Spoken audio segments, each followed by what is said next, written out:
Hello, my avid bookers. Wow, it's almost 2023 already. This year has really just flown by, and I've read so many books that I really haven't put reviews up for yet. Obviously, I've really been slacking. But with this year winding down, I wanted to leave one last review and wrap up with another one of the World of Warcraft lore book. I did promise you all that we would read through the entire series, and I have not forgotten. So today we are reviewing Rise of the Horde by Christie Golden. I'm so excited for this one. So, what is this book about? As I'm sure you guys can guess by now, this book is about WoW. And I made it my mission to read through all of the World of Warcraft lore books in order. Now, I've not finished the whole series yet, but Rise of the Horde is the first book that's recommended. And this one does go back and forth time wise a little bit, where it covers some snapshots of Thrall in the current time.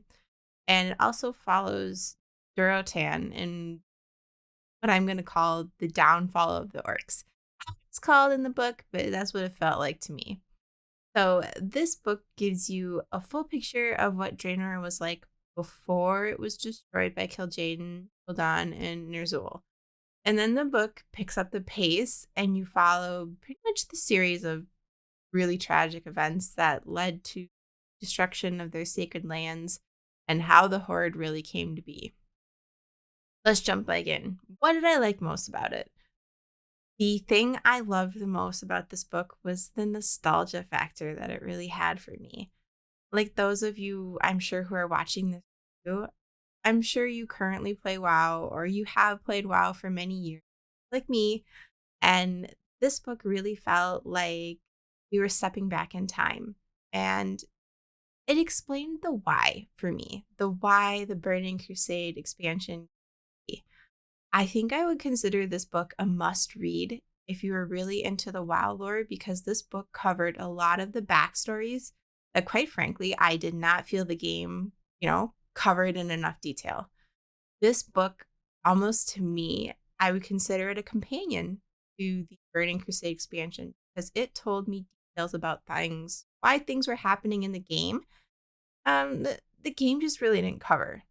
And in addition to that much needed backstory, I really liked that we got to see Durotan and get insights into his thoughts. He really made a great main character, and I thought he deserved the spotlight that he was getting. As I was reading through the book, it felt like he was one of the only rational characters for maybe 90% of the book. But, there were times I got irritated with how passive he was being, and I wanted more out of him. But given the situation, I can understand the reasons why things unfolded the way. One of those hindsight is 2020 things, and I have a lot more knowledge than they did at the time, so I get why he did what he did, but yeah, it is what it is. I also did like that Christie Golden let you see both sides of the fence. And I admit I am and always have been a Horde player. So I've really only experienced the game from one point of view. And the thing I loved about this book is that she went into great detail about the start of Prophet Velen, Kil'jaeden, Archimonde, who they were, and how that all tied in with Sargeras. And like I said a minute ago, the book is the storyline I wish I had experienced in the game. Towards the middle of the book, I did find myself feeling sorry for Prophet Velen and all of his people, because I did feel that they were sane, level-headed, and they were so far advanced beyond the orcs that once I got more pieces of the story, it made me understand why the orcs were so easily manipulated. And as I said, there are also really tragic parts of the book that really helped drive the point home, as sad as it was.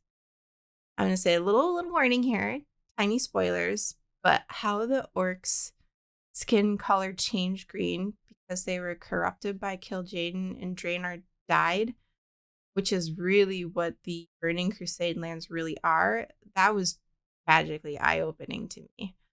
By the end of the book, I really felt sorry for the orcs because it felt like they had lost sight of who they were.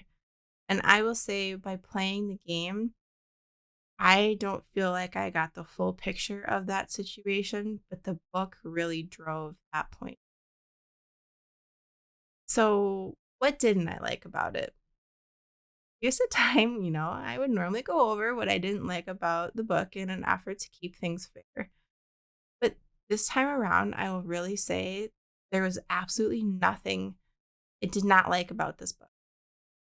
I know that sounds unrealistic. And yeah, there were parts of the story I got frustrated with, but it was not because of bad writing at all. It was because the orcs irritated me with how easily they were manipulated. Overall, I think this was an incredible book, and I have absolutely no complaints about how it was written.